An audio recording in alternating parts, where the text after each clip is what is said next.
اس طرح کی صورتحال پیش آتی ہے۔ صحیح مسلم کی حدیث کا یہ اردو ترجمہ میں آپ کے سامنے رکھوں گا، جس کے راوی ہیں ابو ہریرہ رضی اللہ تعالیٰ عنہ۔ جن صفات کا میں نے ذکر کیا ہے کہ بندہ اپنے اندر پیدا کر لیتا ہے تو اللہ تعالیٰ اس سے محبت کرنے لگ جاتے ہیں۔ رسول اللہ صلی اللہ علیہ وسلم فرماتے ہیں کہ اللہ عز و جل جبرائیل امین علیہ السلام کو طلب فرماتا ہے اور یہ ارشاد ہوتا ہے کہ یا جبرائیل انی احب فلانا، کہ جبرائیل علیہ السلام مجھے فلاں شخص سے محبت ہوتی ہے۔ اللہ اکبر، قربان جائیے سننے کے، ذرا غور کیجیے کہ وہ بے نیاز رب، وہ خالق ارض و سماوات، فرشتوں کے سردار سے روح القدس کو بلا کر اپنی محبت کا راز ان کو بتلا رہا کہ جبرائیل مجھے فلاں شخص نام لے کر فرما کہ مجھے زید سے محبت ہے۔ سبحان اللہ، اتنا خوش وقت ہوگا وہ شخص اس کا نام لے کر اللہ تعالیٰ جبریل امین علیہ السلام کو کہے کہ مجھے فلاں سے محبت۔ جبرائیل امین علیہ السلام فرماتے ہیں کہ رب میرے لیے کیا حکم ہے؟ حدیث آگے چلتی ہے فَأَحِبَّهُ، اے جبریل تو بھی اسے اپنا محبوب بنا لے، اب جب کہ میں آپ سے محبت کرتا ہوں تو بھی اس سے محبت کرنے لگ جا۔ اللہ اکبر، کیا انداز محبت ہے کہ دنیا والے کس سے پیار کرتے ہیں، جس سے محبت کرتے چاہتے ہیں کہ کوئی دوسرا ان کے محبوب کو نہ دیکھے، نہ اس کو دیکھے اور نہ اس سے پیار کرے، اور اللہ سے وہ جس سے محبت کر رہے ہیں، جس سے پیار کر رہے ہیں، اللہ سے وہ چاہتے ہیں کہ سب اس سے پیار کرنے لگتے ہیں۔ حدیث بڑی خوبصورت ہے، آگے اس کے الفاظ چلتے ہیں فَيُحِبُّهُ جبرائیل، تو پھر جبرائیل علیہ السلام کی اس شخص سے محبت کرنے لگ جاتے ہیں۔ یا الہ العالمین اب کیا کیا جائے؟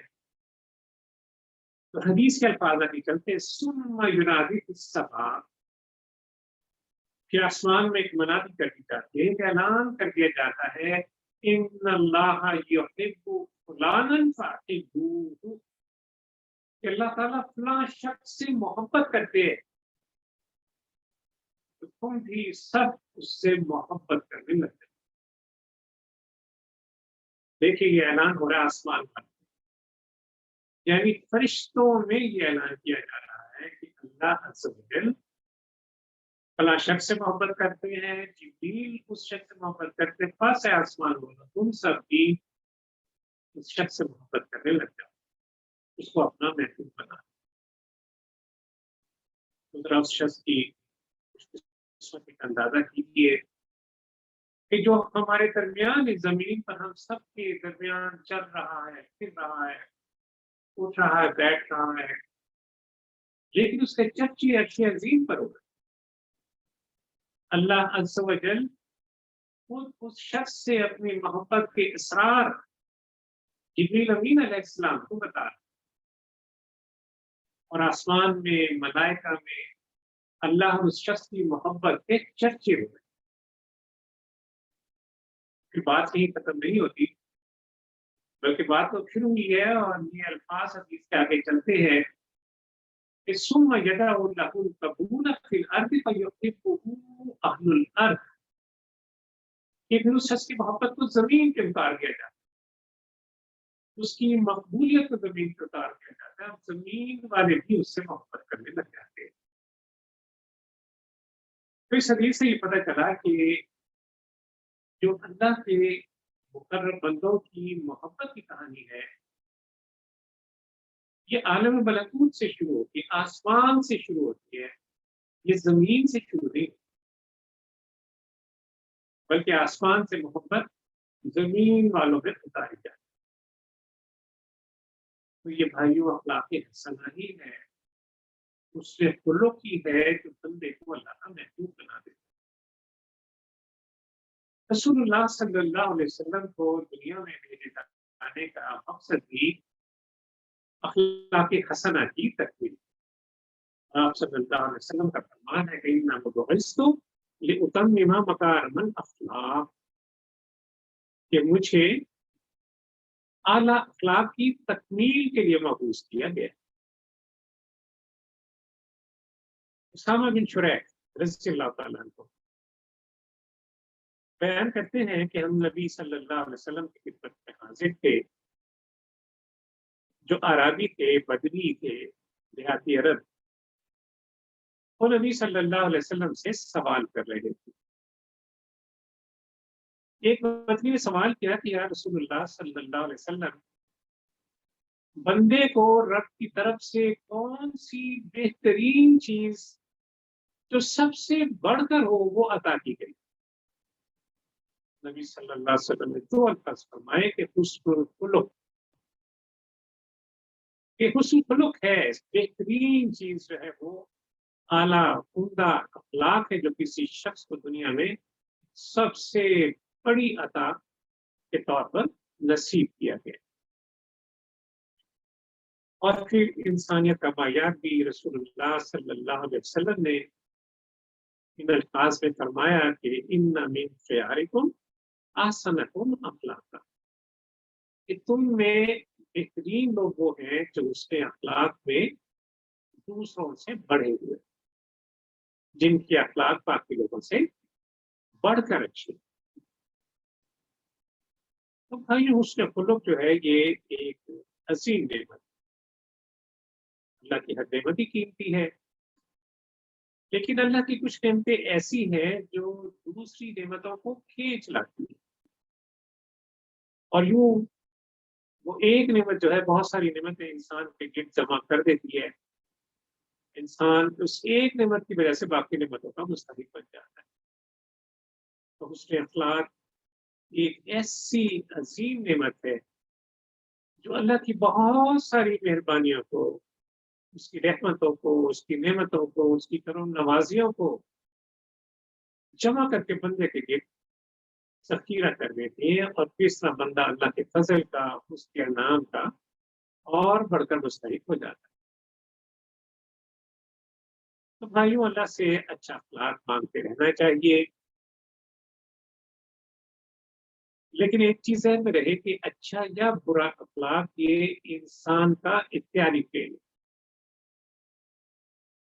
آپ چاہیں تو اچھا اخلاق اختیار کر سکتے ہیں، یا آپ کے ہاتھ میں ہے، اور آپ چاہیں تو برا اخلاق بھی، لیکن یہ ذہن میں رہے کہ ہر خیر جو ہے وہ اللہ کی توفیق سے ہی ہوتی ہے۔ اس لیے ہمیں دونوں کام کرنے، اللہ تعالیٰ سے اچھے اخلاق بھی مانگتے رہنا ہے، اور اپنے آپ کو اچھے اخلاق کی طرف راغب بھی کرنا ہے، اپنے اندر بہترین اخلاق پیدا بھی کرنا ہے۔ معاذ بن جبل رضی اللہ تعالیٰ عنہ سے روایت ہے، رسول اللہ صلی اللہ علیہ وسلم نے فرمایا، اتق اللہ حیثما کنت واتبع السیئۃ الحسنۃ تمحها وخالق الناس بخلق حسن۔ فرمایا کہ جہاں کہیں بھی ہو اللہ سے ڈرتے رہو، اور اگر تم سے کوئی برائی سرزد ہو جائے تو اس کے فوراً بعد نیکی کرو، کیونکہ نیکی برائی کو زائل کر دے گی، برائی کو مٹا دے گی۔ اور پھر فرمایا کہ لوگوں کے ساتھ حسن اخلاق سے پیش آؤ۔ بھائیو، تاریخ ہمیں یہ بتاتی ہے کہ جن قوموں نے مضبوط اخلاق کا مظاہرہ کیا، جن کی سیرتیں باقی قوموں سے بہتر تھیں، وہ دوسری قوموں کے مقابلے میں سربلند رہے، کامیاب و کامران رہے، غالب رہے۔ اور جن قوموں کے اخلاق کمزور تھے، جن کے کرداروں میں کمزوریاں تھیں، وہ دنیا میں پست ہو کے رہے، ذلیل ہو کے رہے، محکوم بن کے رہے، وہ قومیں جن کے اخلاق اس درجے پر نہیں پہنچے۔ رسول اللہ صلی اللہ علیہ وسلم معاذ بن جبل رضی اللہ تعالیٰ عنہ کو یمن کا گورنر بنا کر بھیج رہے ہیں، اور ذرا دیکھیے کہ مدینہ منورہ سے باہر فرصت کرنے کو نکل رہے ہیں معاذ بن جبل رضی اللہ تعالیٰ عنہ کو سوار کر رکھا ہے، اور آپ صلی اللہ علیہ وسلم خود پیدل اس سواری کی بات تھامے پیدل ساتھ ساتھ چل رہے ہیں اور ان کو نصیحتیں کر رہے ہیں۔ اور جو نصیحتیں، ان جملہ نصیحتوں میں سے ایک نصیحت یہ بھی تھی کہ یا معاذ بن جبل آسانہ خلق الناس، یا معاذ بن جبل لوگوں کے ساتھ اچھے اخلاق کے ساتھ پیش آنا، اس نے کل کے ساتھ پیش آنا۔ یعنی ایک حاکم کو، ایک گورنر کو نصیحت کر رہے ہیں کہ جو آمد الناس ہے اس کے ساتھ نرمی کے ساتھ، شفقت کے ساتھ، محبت کے ساتھ، اعلیٰ اخلاق کے ساتھ پیش آنا۔ ابی درداء رضی اللہ تعالیٰ عنہ اس سے ایک حدیث چوک تک پہنچتی ہے کہ نبی صلی اللہ علیہ وسلم نے فرمایا کہ ما من شیء اثقل فی المیزان من حسن الخلق، کہ میزان میں، یعنی قیامت کے دن جب اعمال تولے جائیں گے تو میزان میں کوئی چیز بھی اخلاق حسنہ سے بڑھ کر وزین نہیں ہوگی۔ بھائیوں، میری اور آپ کی کامیابی کا راز قیامت کے دن اسی چیز پہ ہے کہ ہم اپنے اخلاق کو روزانہ کے روز سے روز بہتر سے بہتر بنانے کی کوشش کریں۔ کوئی دن ایسا نہ ہو کہ ہمارا آج کی نیکیاں کل کی نیکیوں سے کم۔ نبی صلی اللہ علیہ وسلم فرمایا کہ جس کا آج اس کے گزشتہ کل سے بہتر نہیں، وہ تو مارا گیا۔ بھائیوں، میزان کو بصری بنانا ہے تو ہمیں اخلاق میں آگے بڑھنا ہوگا۔ ابو ہریرہ رضی اللہ تعالیٰ عنہ سے روایت ہے، رسول اللہ صلی اللہ علیہ وسلم سے کسی نے سوال کیا کہ یا رسول اللہ صلی اللہ علیہ وسلم، وہ کون سا عمل ہے جو لوگوں کو کثرت سے جنت میں لے جانے کا باعث بنے گا؟ نبی صلی اللہ علیہ وسلم نے فرمایا کہ تقوی اللہ و حسن الخلق، کہ اللہ کا خوف، اللہ کی خشیت اور اعلیٰ اخلاق، یہ وہ چیزیں ہیں جو لوگوں کو کثرت سے جنت میں لے جانے کا باعث بنے۔ اسی طرح پوچھنے والے نے یہ بھی پوچھا کہ وَسُئِلَ عَنْ أَكْثَرِ مَا يُدْخِلُ النَّاسَ النَّارَ، اے نبی صلی اللہ علیہ وسلم وہ بھی کام بتا دیجیے جو لوگوں کو کثرت سے جہنم میں لے جانے کا باعث بنے گا۔ آپ صلی اللہ علیہ وسلم نے پھر دوبارہ دو ہی چیزیں ارشاد فرمائی، الفم والفرج۔ الفم یعنی منہ، اس کی زبان، والفرج اور اس کی شرم۔ یہ دو چیزیں ہیں جو کثرت سے لوگوں کو جہنم میں لے جانے کا باعث بنے۔ تو بھائیوں، اخلاق حسنہ کا کامل نمونہ رسول اللہ صلی اللہ علیہ وسلم کی ذات۔ اصل میں اخلاق زندگی کے طریقے کا نام، زندگی کے سلیقے کا نام، زندگی کے قرینے کا نام۔ دین اسلام کا مقصود یہ ہے کہ اخلاق حسنہ کی تعلیم تمام لوگوں کو پہنچا دی جائے، انسان کو اس کے مقصد حیات سے آگاہ کیا جائے، اور انسان میں ایسا اخلاق پیدا کر دیا جائے کہ وہ اس مقصد کی تکمیل کر سکے جس کے لیے اس کو دنیا میں بھیجا جا رہا۔ جو ہمارے نزدیک اخلاق حسنہ وہی ہے جس کو اللہ تعالیٰ نے قرآن میں نازل کیا، رسول اللہ صلی اللہ علیہ وسلم نے ہم تک پہنچایا، نہ صرف پہنچایا بلکہ ہمیں کر کے بھی دکھا دیا۔ زندگی کا وہی سلیقہ، وہی قرینہ مطلوب ہے جو اللہ نے اپنے رسول صلی اللہ علیہ وسلم کے ذریعے مجھ پر آپ تک پہنچا دی۔ تو آپ صلی اللہ علیہ وسلم کی ذات مبارکہ ہر حوالے سے میرے اور آپ کے لیے حقیقی رول ماڈل. اس لیے قرآن نے فرمایا انک لعلی خلق عظیم کہ بے شک آپ اخلاق کے بلند ترین مرتبے پر فائز. ساتھ ہی نشان نے ام المومنین عائشہ صدیقہ رضی اللہ تعالیٰ عنہ سے پوچھا کہ رسول اللہ صلی اللہ علیہ وسلم کے اخلاق حسنہ جن کی تعریف قرآن کہتا ہے انک لعلی خلق عظیم، وہ خلق عظیم کیا ہے؟ نبی صلی اللہ علیہ وسلم کے اخلاق کیا ہے؟ عائشہ صدیقہ رضی اللہ تعالیٰ عنہ نے ان سے سوال کیا کہ الست تقرأ القرآن، کیا تم قرآن نہیں پڑھتے؟ کہنے لگے میری والدہ محترمہ، میری ماں، یقیناً قرآن پڑھتا ہوں.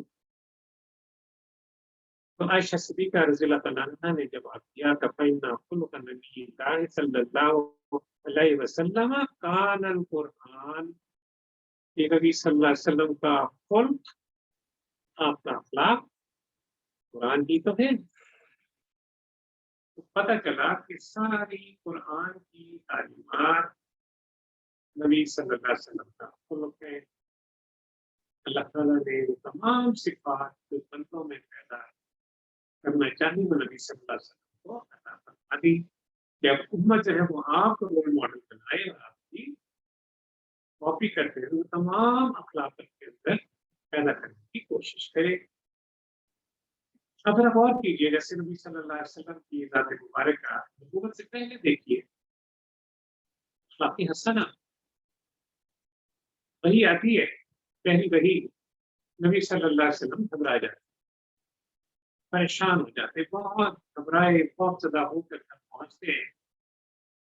اور خدیجہ رضی اللہ تعالیٰ عنہ اپنی زوجہ محترمہ سے فرماتے ہیں کہ لقد خشیت علی نفسی، مجھے تو اپنی جان کی ہلاکت کا اندیشہ ہے.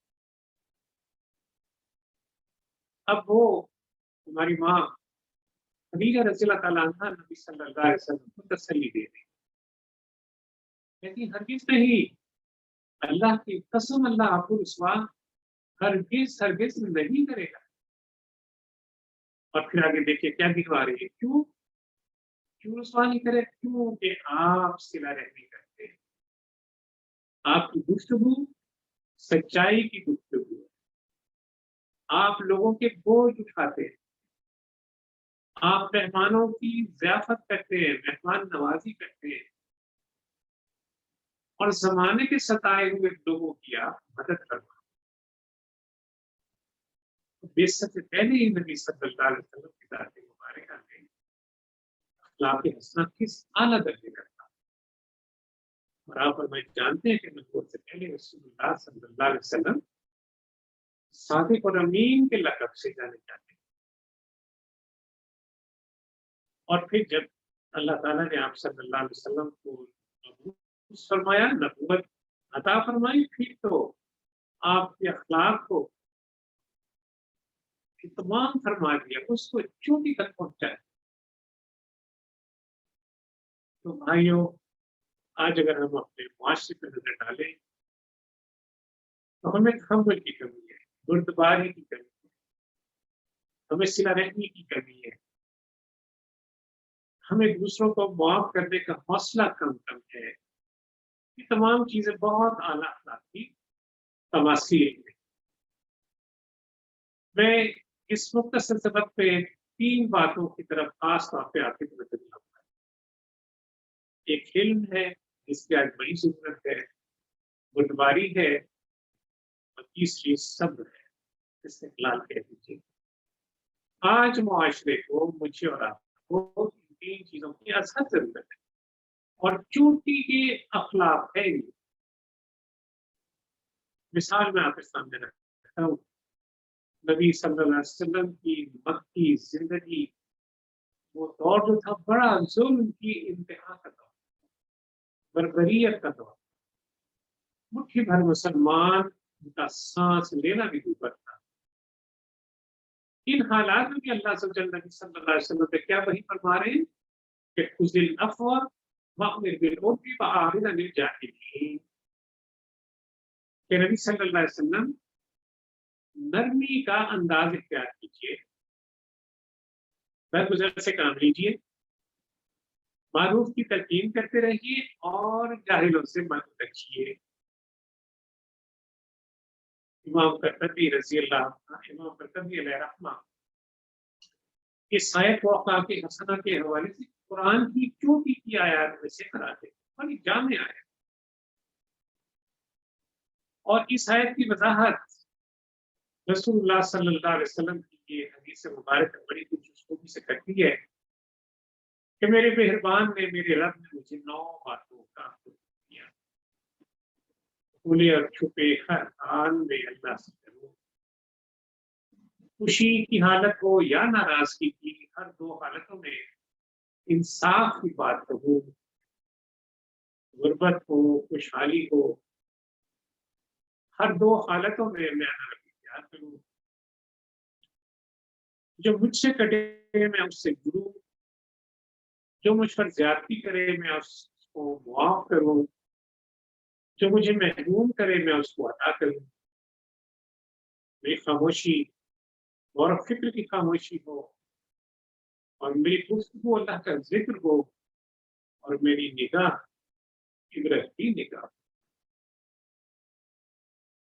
ان 9 باتوں میں کیا اعلیٰ اخلاق جو ہے رسول اللہ صلی اللہ علیہ وسلم نے بیان کرنا، اور یہی مجھے اور آپ کو اللہ تعالیٰ سے دعا کرنی ہے کہ اللہ تعالیٰ ہمیں بھی ایسے اخلاقیات سے متاثر۔ بھائی معاملات میں ہم بڑے کمزور ہیں، چھوٹی چھوٹی باتوں پر سیکھ پا ہو جاتے ہیں، ذرا کوئی حقیقت سے ہٹ کر بات کر دے اسی قدر آپ کے تیار ہو جاتے ہیں۔ غصہ جو ہے وہ ہر وقت تمہاری ناک پر کھڑا ہے۔ دوسرا غور کیجیے کہ مجھ اور آپ کو جو تلقین کی جا رہی ہے وہ اعلیٰ اخلاق کی جا رہی ہے۔ کہتے ہیں جو مغرب کے جو تاریخ نگار ہے بڑا ظلم کرتے ہیں یہ کہہ کر کہ اسلام تلوار کے دور سے پھیلا، حالانکہ اسلام اعلیٰ اخلاق سے پھیلا، اس کے خلق سے پھیلا، نبی صلی اللہ علیہ وسلم کی سیرت سے پھیلا۔ اس وقت آپ کے اصحاب کی جو زندگی تھی، طرز زندگی، جو طرز معاشرت تھا، رہن سہن تھا، باہم رویے تھے، آپس کے معاملات کرنے کے انداز تھے، یہ وہ چیزیں تھیں جنہوں نے اسلام کو تیزی سے پھیلایا، اور رسول اللہ صلی اللہ علیہ وسلم کے اتباع میں ہمیں بھی انہی اخلاق کو انشاءاللہ اختیار کرنا ہے، اور ہم کر رہے ہیں، اور یہ سب اللہ کی توفیق سے۔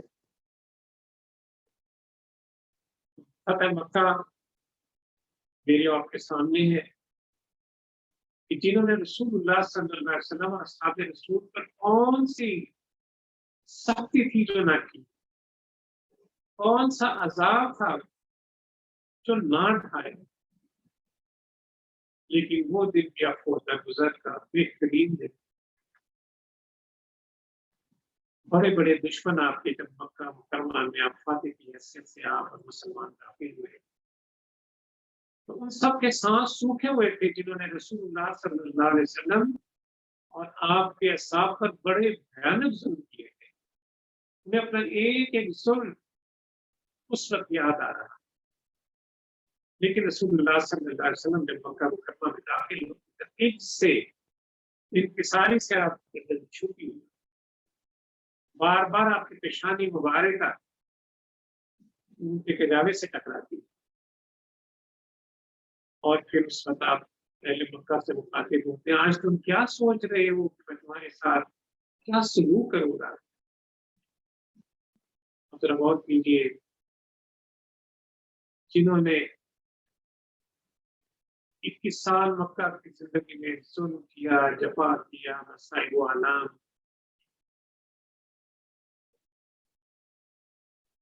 کیا کیا ظلم سے نہ ڈھائے تھے، پہاڑ توڑے ظلم کے،